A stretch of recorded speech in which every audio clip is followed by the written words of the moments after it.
Hello everyone, नमस्कार साथियों, कैसे हैं आप सभी लोग। होप सो आप सभी लोग अच्छे होंगे, बेहतर होंगे, बेहतरीन होंगे। Good evening everyone. आ जाइए फटाफट शुरुआत करते हैं इस इम्पोर्टेंट जर्नी की। तो कैसे हो तुम लोग, कैसा चल रहा है मामला, त्योहारों का मामला कैसा चल रहा है? मस्त चल रहा है ना, आनंद आ रहा है? चलो बढ़िया, बहुत बढ़िया, शाबाश। ऐसे ही आनंद लेते रहो, मजे लेते रहो, हम लोगों के क्लासेस लगवाते रहो, हैं।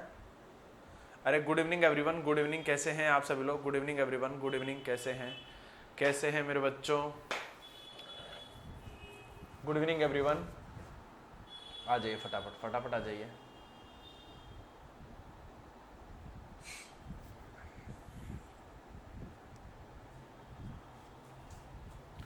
कैसे हैं, घर पे सब बढ़िया है, मस्त है, मजे हो रहे हैं? चलो अच्छा है, मजे ही चाहिए। मुझे नहीं है, मजे ही चाहिए। ऐसे ही मजे में रहो, आनंदित रहो, खुश रहो, आबाद रहो, खिलखिलाते रहो। कोई भी चीज़ की समस्या आए, दुख आए, दर्द आए, पीड़ा आए तो हमें बताओ। We are here for you.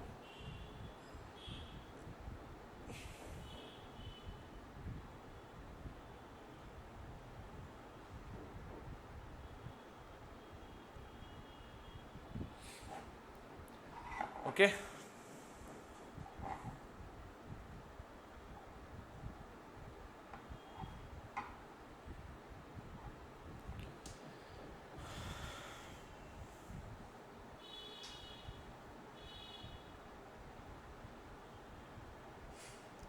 चलो शुरू करें।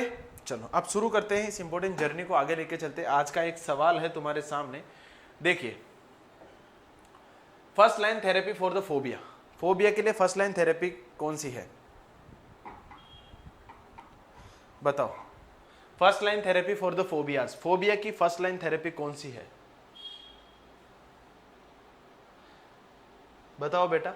फोबिया की फर्स्ट लाइन थेरेपी कौन सी है, बताओ। फोबिया की फर्स्ट लाइन थेरेपी कौन सी है? फोबिया की फर्स्ट लाइन थेरेपी कौन सी है?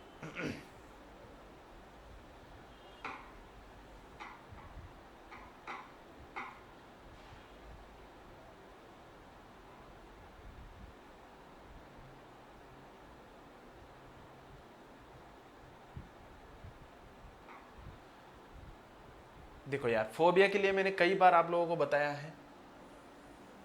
फर्स्ट लाइन यहां पे देखो, ना तो ड्रग पूछा है ना साइकोथेरेपी पूछा है। तो फर्स्ट लाइन मैनेजमेंट तो क्या होता है, सबको पता है। फोबिया का फर्स्ट लाइन मैनेजमेंट साइकोथेरेपी होता है। क्या होता है? साइकोथेरेपी होता है। और साइकोथेरेपी कौन सी होती है? सिस्टेमिक डिसेंसिटाइजेशन, और दूसरे नंबर की आती है फ्लूडिंग। अब यहाँ पे ना तो सिस्टेमिक डिसेंसिटाइजेशन लिखा हुआ है, ना ही फ्लूडिंग थेरेपी लिखा हुआ है। तो फिर आंसर क्या करेंगे? फिर आंसर एक्सपोजर थेरेपी को देंगे। किसको देंगे? Exposure therapy. इसी का तो पार्ट है फ्लूडिंग का, ठीक है।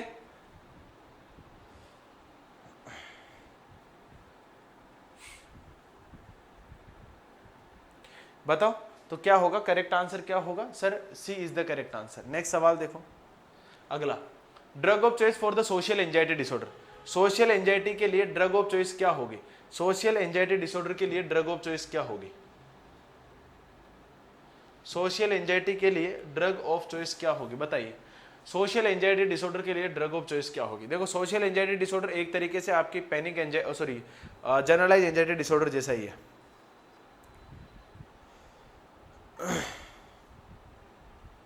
ठीक है, बताओ।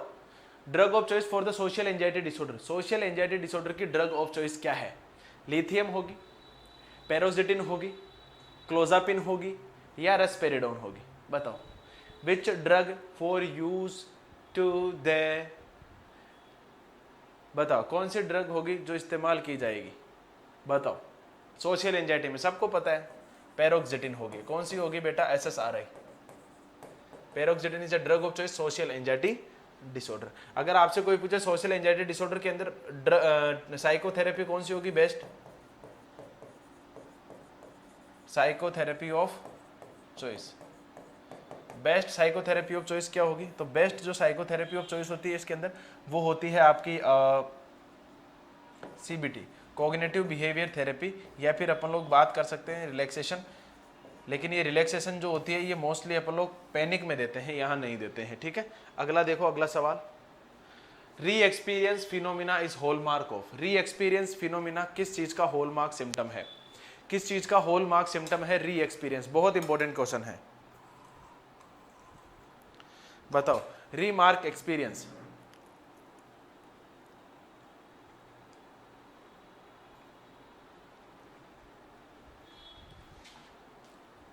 बताओ।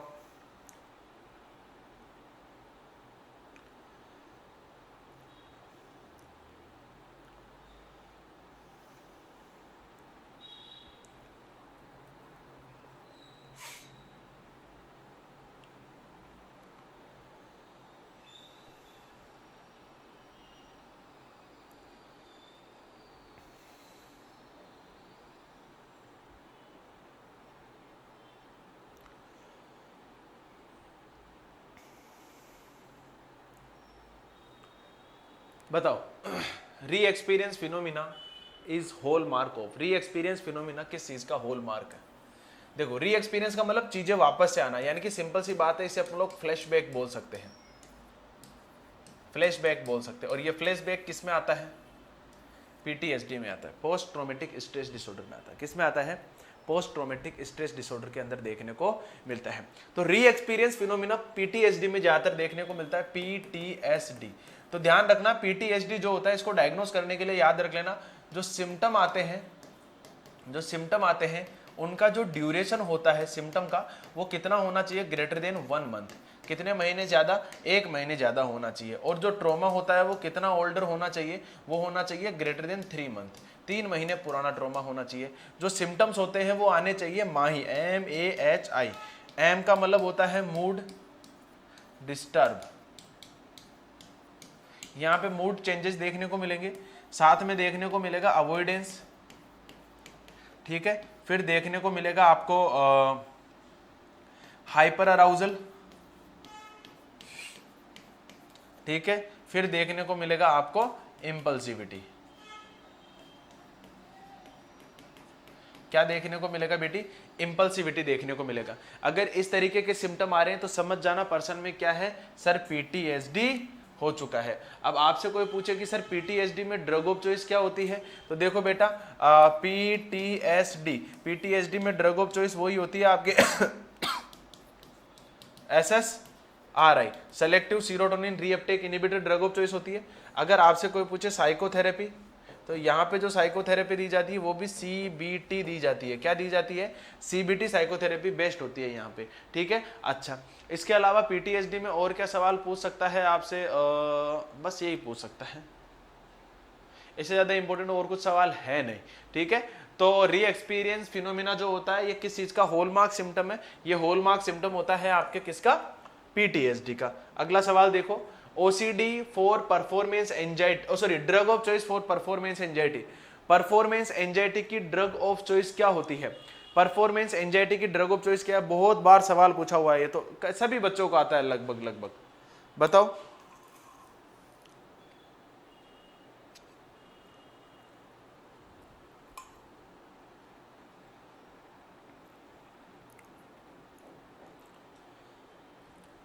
बताओ,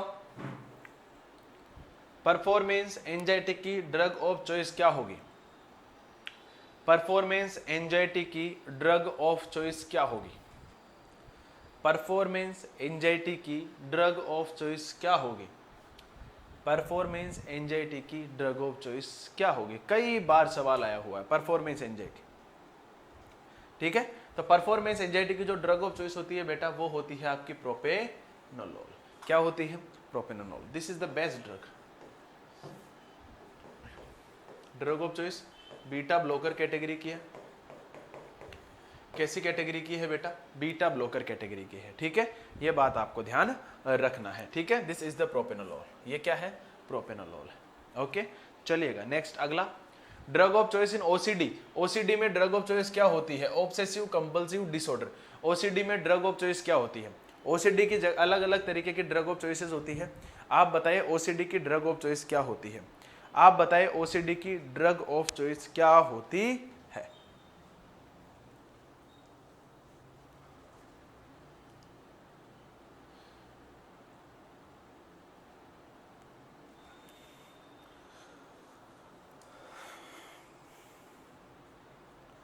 बताइए ओसीडी की drug of choice, very important and very easy question, very important and very easy question.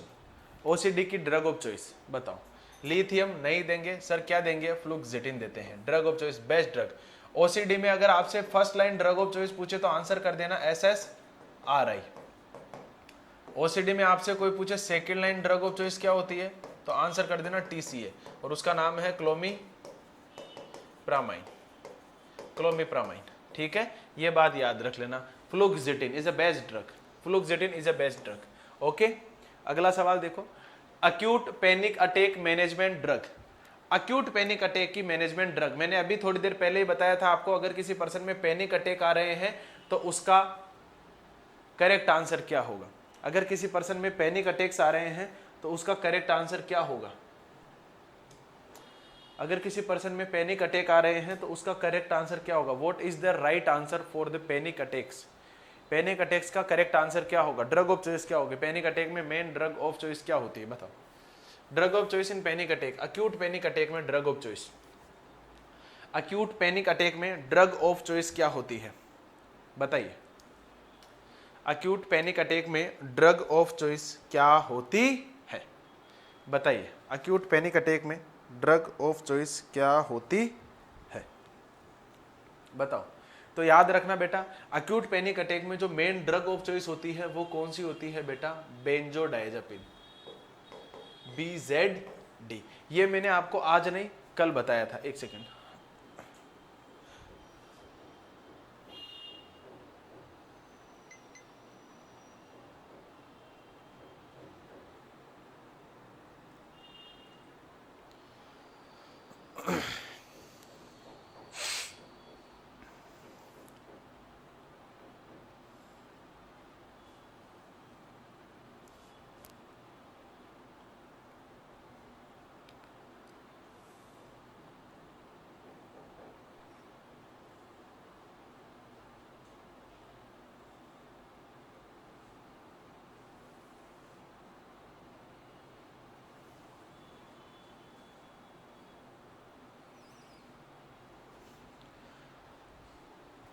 हाँ I am sorry for that. अच्छा बताओ, पैनिक अटैक की ड्रग ऑफ चॉइस क्या होती है, बेंजोडाइजेपिन। बेंजोडाइजेपिन पहले बोला, और बेंजोडाइजेपिन में भी बेस्ट ड्रग कौन सी होती है, सबसे बेस्ट ड्रग होती है लोराजिपाम, क्योंकि ये शॉर्ट एक्टिंग होती है, सबको पता है शॉर्ट एक्टिंग होती है।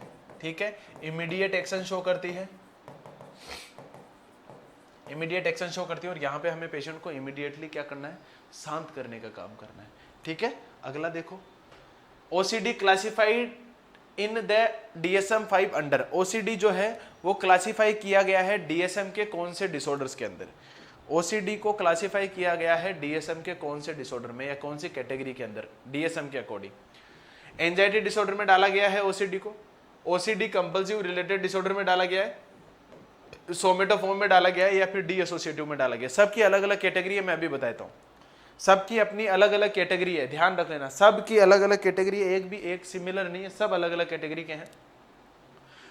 तो देखो ओसीडी जो होता है वो क्लासिफाई किया जाता है DSM-5 के अंदर किस कैटेगरी में, वो किया जाता है ऑब्सेसिव कंपल्सिव रिलेटेड डिसऑर्डर। किसमें, ऑब्सेसिव कंपल्सिव रिलेटेड डिसऑर्डर्स में। किसमें, ऑब्सेसिव कंपल्सिव रिलेटेड डिसऑर्डर्स में क्लासिफाई किया गया है। ध्यान रख लेना, इस ऑब्सेसिव कंपल्सिव डिसऑर्डर में टोटल 5 बीमारियां होती है। पहली आती है ओसीडी, दूसरी आती है BDD, बॉडी डिस्मॉर्फिक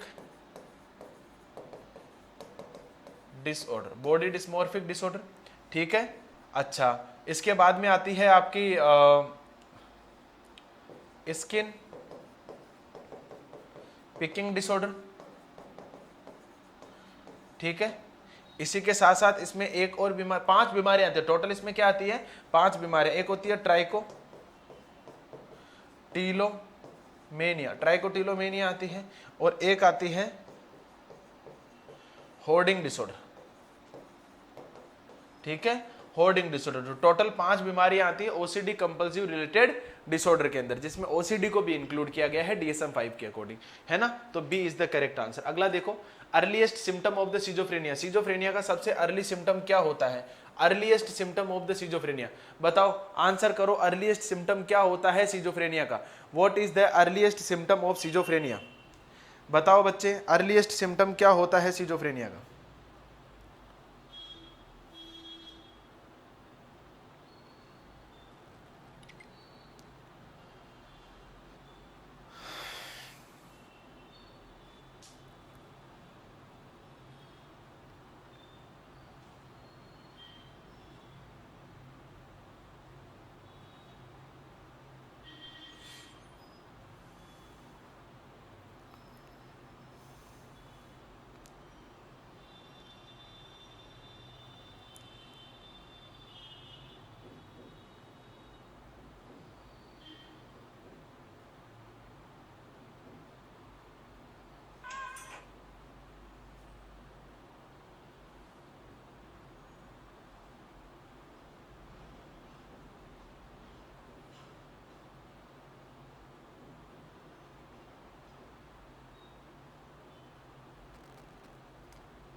ओके देखो, अगर आपसे कोई पूछे अर्लीस्ट साइन क्या होता है सिजोफ्रेनिया का, तो सबसे अर्लीस्ट, सबसे इंपॉर्टेंट साइन जो होता है सिजोफ्रेनिया का, वो होता है बेटा सोशल विड्रॉल। हॉल्यूसिनेशन ये सब नहीं होता है, अर्लीस्ट साइन होता है social withdrawal. First rank symptom of schizophrenia word describe by. First rank symptom किसने डिस्क्राइब किया? अभी कुछ दिन पहले मैंने ये क्लास कराई थी SFRS की, तो उसमें मैंने आपको सब कुछ बताया था। तो फर्स्ट रैंक सिम्टम क्या होता है सिजोफ्रेनिया का, बताओ। First rank symptom word describe by, किसने डिस्क्राइब किया था फर्स्ट रैंक सिम्टम? तो वो डिस्क्राइब किया था आपके यूजेन ब्लूलर ने। किसने? यूजेन ब्लूलर ने। नहीं बेटा, वो किसने दिए थे? स्क्रीडर्स ने दिए थे। किसने दिए थे? स्क्रीडर्स ने दिए थे। देखो फिलिप्स पेनेल जो है, इन्होंने क्या लिया था? रिवोल्यूशन लेके आए थे, रिवोल्यूशन इन साइकेट्रिक। इन्होंने साइकेट्रिक में बहुत बड़ा रिवोल्यूशन दिया था, इसीलिए इनको किस नाम से जानते हैं? Father of modern psychiatric. Modern psychiatric के नाम से जानते हैं। किसके नाम से? मॉडर्न साइकेट्रिक के नाम से जानते हैं। जो स्क्रीडर्स है वो स्क्रीडर जो है बेटा, ये इसे अपन लोग जानते हैं, इसने SFRS के सिम्टम दिए थे। स्क्रीडर्स फर्स्ट रैंक सिम्टम दिए थे। एमिल कैरोप्लिन ने डिमेंशिया पैराकॉक्स नाम दिया, डिमेंशिया पैराकॉक्स नाम दिया, और यूजेन ब्लूलर ने सिजोफ्रेनिया नाम दिया। क्या नाम दिया? सिजोफ्रेनिया नाम दिया। ठीक है, ये सब चीजें आपको पता होगी। अगला सवाल देखो, most common psychiatric disorder in postpartum period. Postpartum period में मोस्ट कॉमन साइकेट्रिक डिसऑर्डर कौन सा होता है? मोस्ट कॉमनली सबसे ज्यादा पाया जाने वाला साइकोसिस होता है, पोस्टपार्टम डिप्रेशन, पोस्टपार्टम ब्लूज, या फिर मेनिया। कौन सा होता है most common postpartum disorder in, हाँ इन मतलब पोस्टपार्टम पीरियड वाले में कौन सी मोस्ट कॉमनली देखने को मिलता है? बताओ बताओ बेटा।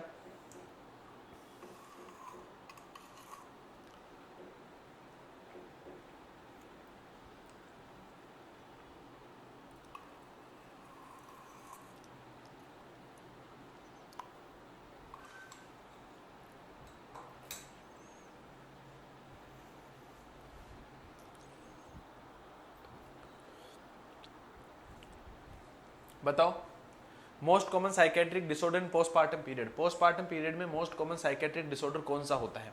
बताओ। तो पोस्टपार्टम पीरियड में मोस्ट कॉमन साइकेट्रिक डिसऑर्डर होता है पोस्टपार्टम ब्लूज।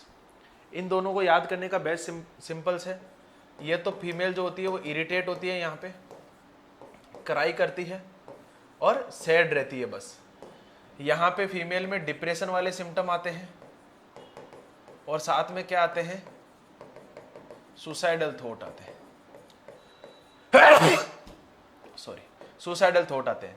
यहाँ पे फीमेल में क्या आएंगे, साइकोटिक सिम्टम आएंगे। साइकोटिक सिम्टम बोले तो यहाँ पे हेलुसिनेशन देखने को मिलेगा और डिल्यूजन देखने को मिलेगा, और साथ में हार्म टू बेबी, अपने बेबी को नुकसान भी पहुंचा सकती है। हार्म टू बेबी, अपने बेबी को नुकसान भी पहुंचा सकती है। सी इज द करेक्ट आंसर होगा यहाँ पे, सी इज द करेक्ट आंसर। अगला सवाल देखो, drug of choice for the maintenance in the bipolar disorder, अभी मैंने आपको बता दिया। Drug of choice in performance anxiety, अच्छा दोबारा क्वेश्चन रिपीट कैसे हो रहा है। हाँ, inability to recall the personal information due to the stress, अगर कोई पर्सन अपनी पर्सनल इंफॉर्मेशन को रिकॉल नहीं कर पा रहा है किसी ना किसी स्ट्रेसफुल कंडीशन की वजह से, किसी स्ट्रेस की वजह से, अगर कोई पर्सन अपनी पर्सनल इंफॉर्मेशन को रिकॉल नहीं कर पा रहा है तो उसे क्या बोलेंगे। अगर कोई पर्सन अपनी पर्सनल इंफॉर्मेशन को रिकॉल नहीं कर पा रहा है तो उसे क्या बोलेंगे। If a person unable to recall the personal information, उसे क्या बोलेंगे, बताओ बच्चे। देखो सिंपल सी बात है, अगर कोई पर्सन अपनी पर्सनल इंफॉर्मेशन नहीं रिकॉल कर पा रहा है किसी स्ट्रेस की वजह से, तो सिंपल सी बात है ये बीमारी कैसी है, डिसोसिएटिव है, डिसोसिएटिव डिसऑर्डर है। कैसी बीमारी है, डिसोसिएटिव डिसऑर्डर है। कैसी बीमारी है, डिसोसिएटिव डिसऑर्डर है। या तो डिसोसिएटिव एमनेसिया होगा, या फ्यूग होगा, या डीपर्सनलाइजेशन, या सोमेटाइजेशन। सिंपल सी बात है ये बीमारी कैसी है, डी एसोसिएटिव एमनेसिया। कैसी बीमारी है बेटा, डी एसोसिएटिव एमनेसिया है। ठीक है, कैसी बीमारी है, डी एसोसिएटिव एमनेसिया है। ठीक है, ये बात याद रख लेना। एक सेकेंड,